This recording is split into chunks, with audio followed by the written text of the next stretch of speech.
नमस्कार दोस्तों, राधे राधे। प्रेम से बोलिए गणपति महाराज की जय। संकष्टी चतुर्थी प्रत्येक महीने की कृष्ण पक्ष की चतुर्थी को पड़ता है। इस व्रत में भगवान गणेश की पूजा की जाती है।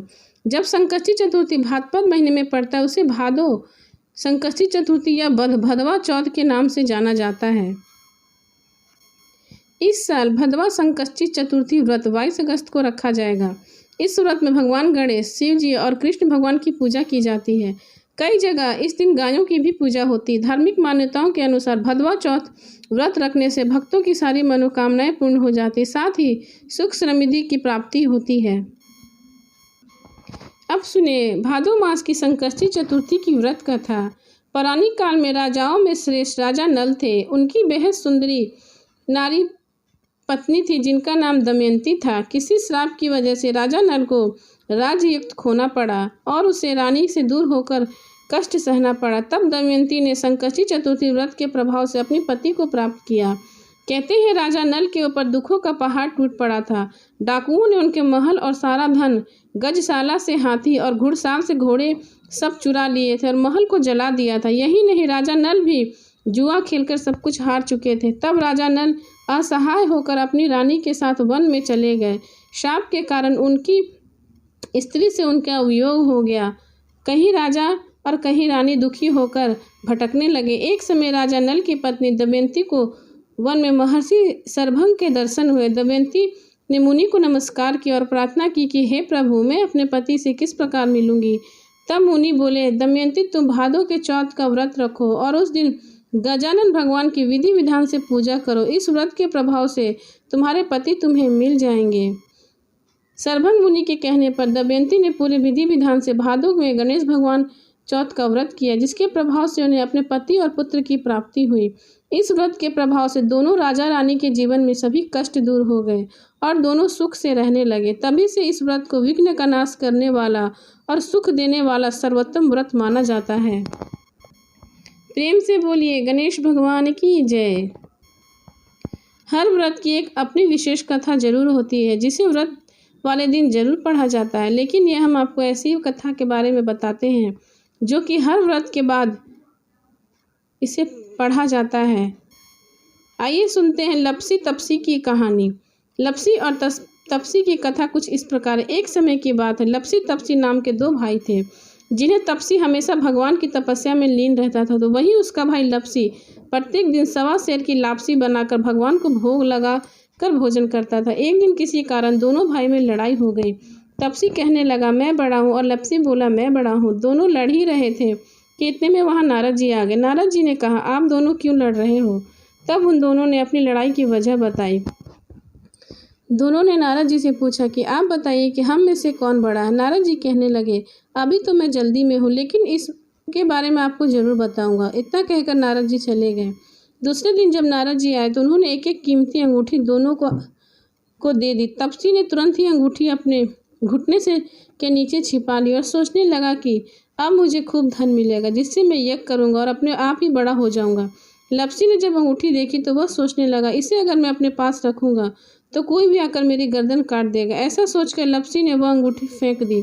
फिर नारद जी ने तपसी से पूछा कि तेरे घुटने के नीचे क्या है। तपसी अपना घुटना उठाया तो वहाँ अंगूठी निकली। तब नारद ने कहा, इतना भजन भाव करने के बाद भी तेरे मन में लालच है, इसलिए तेरे से तो लपसी बड़ा है और अब तुम्हारी तपस्या का फल नहीं मिलेगा। तपसी शर्मिंदा होकर माफ़ी मांगने लगा। तब तपसी बोला, हे नारद जी, मेरी यह आदत कैसे छूटेगी? अब मेरा पाप कैसे उतरेगा? इसका कोई उपाय बताएं। तो नारद जी ने कहा, कार्तिक महीने में जो स्त्रियां कार्तिक व्रत रखती हैं और अगर वे तुझे अपना पुण्य दे दें तो यह पाप उतर जाएगा। तपसी ने कहा कि कोई स्त्री मुझे अपना फल क्यों देगी? तब नारद जी कहने लगे, अगर कोई गाय और कुत्ते की रोटी नहीं बनाएगा तो फल तुझे मिलेगा। अगर कोई व्यक्ति किसी ब्राह्मण को भोजन कराकर बिना दक्षिणा के ही उसे विदा कर देता है तो उसका फल तुझे मिल जाएगा। यदि कोई साड़ी के साथ ब्लाउज नहीं देगा तो उसका फल तुझे मिलेगा। यदि कोई व्यक्ति दीपक से दीपक जलाएगा तो फल तुझे मिल जाएगा। वहीं अगर कोई अपनी कहानी नहीं सुनेगा तो फल तुम्हें मिलेगा। कहते हैं उस दिन से हर व्रत कथा के साथ लपसी और तपसी की कहानी पढ़ना भी अनिवार्य हो गया और तब से हर गणेश जी की हर कथा के बाद लपसी और तपसी की कथा पढ़ी जाने लगी। अब सुने भदवा चौथ माता की कथा। पुराने समय की बात है, एक ब्राह्मण था जिसके घर में एक बेटा और बहू थे। बेटा और पिता जो कुछ भी कमाते थे, जो बहू के साथ आया हुआ दहेज धन था, उसी से अपना काम चलाते थे। जब भी बहू बाहर कचरा डालने जाती तो उसके पास वाली पड़ोसन उससे पूछती कि बहू आज खाने में क्या खाई है। तो बहू बोलती कि मैं तो बासी और ठंडी रोटी खाकर आई हूँ। एक दिन साहूकार के बेटे ने यह बात सुन ली। वह वहाँ से चला गया और अपनी माँ के पास जाकर बोला कि माँ, तू तो अपनी बहू को रोज़ गर्म खाना खिलाती है, फिर वह भी बाहर जाकर क्यों बोलती है कि मैं तो बासी रोटी खा के आई हूँ।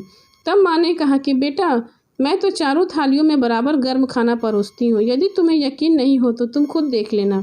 वह अगले दिन तबीयत खराब होने का बहाना बनाकर कंबल ओढ़कर वह रसोई में लेट गया। तब उसको यह देखकर आश्चर्य हुआ कि बहू ने तो गर्म खाना खाया, खीर और खांड का भोजन किया, और जब बहू बाहर गई तो उसके पीछे पीछे जाने लगा। तब पड़ोसन ने पूछा। बहू ने वही बात दोहराई कि मैं तो बासी रोटी खा के आई हूँ। उसका पति उसके पूछने लगा कि तू अभी अभी गर्मा गर्म खाना खाकर आई है और पड़ोसन से कह रही है कि मैं बासी रोटी ठंडा रोटी खाकर आई हूँ, तो झूठ क्यों बोल रही है। तब उसकी विद्वान पत्नी ने कहा, यह ना तो तुम्हारे कमाए हुए पैसों की रोटी है और ना ही तुम्हारे पिताजी के कमाए हुए पैसों की रोटी है। यदि हम इसी तरह बैठे बैठे धन को खर्च करते रहें तो यह एक दिन कुएं की पानी की तरह समाप्त हो जाएगा। इसके बाद उसके पति कमाने के लिए विदेश चला गया। पीछे से उसकी पत्नी 12 महीने का चौथ का व्रत करती है। उसको विदेश में रहते हुए 12 वर्ष बीत जाते हैं। तब चौथ माता और विनायक जी महाराज ने सोचा कि इसको अब अपने घर बुलाना चाहिए। चौथ माता लड़के के सपने में जाकर बोली कि तू अब घर चला जा, तेरी पत्नी तुझको याद करती है। वह बोला कि मैं घर कैसे चला जाऊँ, मेरे यहाँ इतना बड़ा कारोबार फैला हुआ है।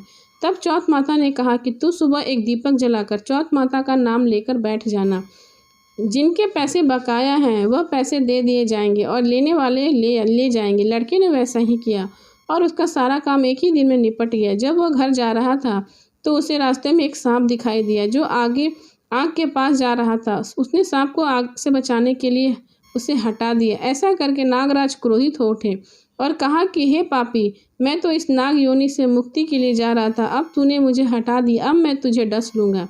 तब वो लड़का बोला कि मैं 12 वर्ष के बाद अपने घर जा रहा हूँ, आप मुझे अवश्य ही डस लीजिएगा, किंतु आज मुझे अपने घर वालों से मिलने दीजिए।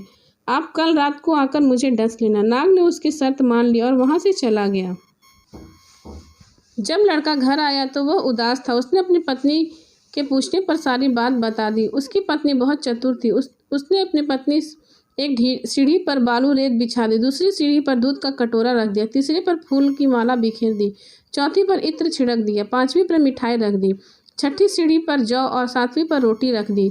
जब रात को सांप आया तो सबसे पहले ठंडी ठंडी रेत में लौट कर आया, फिर दूसरी सीढ़ी पर दूध पीकर कहा कि मैं एक ब्राह्मणी के बेटे को डसता तो नहीं, लेकिन वचन दिया हुआ है, इसलिए डसना पड़ेगा। फूल की माला सीढ़ी से होता हुआ प्रसन्नतापूर्वक इत्र की खुशबू लेता हुआ ऊपर की ओर आने लगा। सांप को ऊपर आता हुआ देखकर विनायक जी ने चौथ माता से कहा कि इस ब्राह्मणी के बेटे की रक्षा करनी होगी, क्योंकि इसकी पत्नी इसके लिए चौथ का व्रत करती है, उसका फल तो उसे देना ही पड़ेगा। तब विनायक जी ने सीढ़ी पर रखे हुए सुई बनाई और चौथ माता ने रोटी की ढाल बनाई और सांप के आगे लगा दी।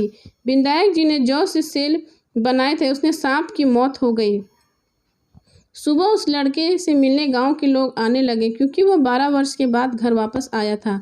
लोगों ने उसे आवाज़ दी, लेकिन वह तो उदास बैठा था, इसलिए बोला नहीं। जब उन्होंने देखा कि सीढ़ियों पर तो खून पड़ा हुआ है तो वे लोग चिल्लाने रोने लगे।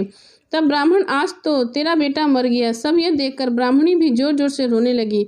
आवाज़ सुनकर उसका बेटा नीचे आया और कहा कि माँ, मैं मरा नहीं हूँ, यह तो मुझे सांप डसने आया था, लेकिन वह मर गया। यह सब देखकर उसकी पत्नी भी प्रसन्न हो गई कि मेरे पति के प्राण बच गए। उसने चौथ माता को धन्यवाद दिया और कहा कि यह चौथ माता ने मेरे व्रत का फल दिया है।